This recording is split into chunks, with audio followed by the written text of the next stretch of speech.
Bonjour à tous et à toutes. Il ne vous a pas échappé qu'actuellement, nous vivons une période importante dans la vie de notre pays par le mouvement dit des Gilets jaunes. Tout le monde ne peut pas aller sur le terrain, comme vous, mais 98% de la population est solidaire avec vous. Amis de France, continuez le combat et ouvrez les yeux.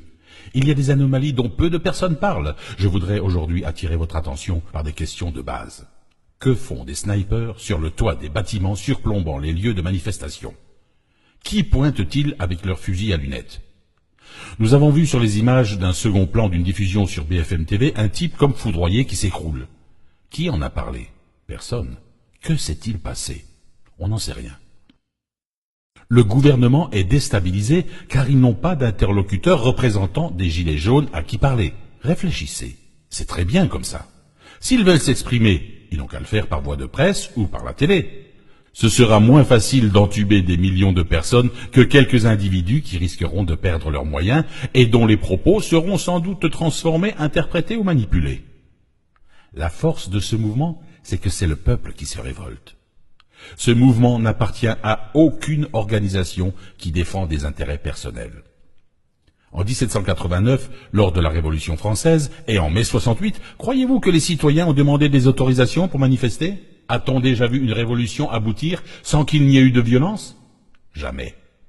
Comment explique-t-on que des gilets jaunes ont été arrêtés et condamnés immédiatement pour des broutilles par rapport à l'affaire Benalla qui traîne jusqu'à ce qu'elle soit oubliée? Ce mec, auteur d'usurpation de fonction, violence en réunion, de disparition de preuves, de port d'armes prohibées, etc., est toujours dans la nature et ne sera jamais condamné à une peine sérieuse. Le Premier ministre prétend que sa pédagogie n'avait pas été comprise. On s'en fout de sa pédagogie. On veut que l'essence et le gasoil baissent de suite, pas de 2 ou 3 centimes, mais de 40 à 50 centimes. Qui va gober que l'essence plus chère pollue moins? On nous prend pour des cons. On veut qu'on arrête de nous piéger avec les radars. Non, ils n'apportent rien à la sécurité. Ils ne rapportent qu'à l'État. Encore une manière insidieuse de rapporter de l'argent à l'État en nous faisant croire que c'est pour notre bien. L'écologie, on s'en fout pour l'instant. Ce qu'on veut, c'est survivre. C'est avoir les moyens de se nourrir décemment, de se chauffer, de se soigner, ainsi que nos enfants. Nos élites s'en fichent. Ils se gavent sur notre dos. Salaire mirobolant, nombreux avantages, voitures de service, garde du corps, etc. Comment explique-t-on que la composition de l'Assemblée nationale ne représente pas le peuple, mais seulement les intérêts d'un parti politique, la République en marche? Un ramassis d'incompétents, arrogants et méprisant le peuple. Notre pays est l'un des plus corrompus du monde. Le peuple a élu des gens qui, une fois au pouvoir, font tout pour aller contre les intérêts du peuple. Ça fait 40 ans que ça dure et on ne dit rien. Pour quelle raison impose-t-on à la population des choses insupportables? L'invasion migratoire incontrôlée, des retraités qui font les poubelles pour se nourrir, des clandestins nourris et logés gratuitement alors que nos rues regorgent de sans-domicile qui crèvent de faim. Des étrangers qui n'ont jamais cotisé en France et qui touchent 850 € de retraite. Trouvez-vous ça normal?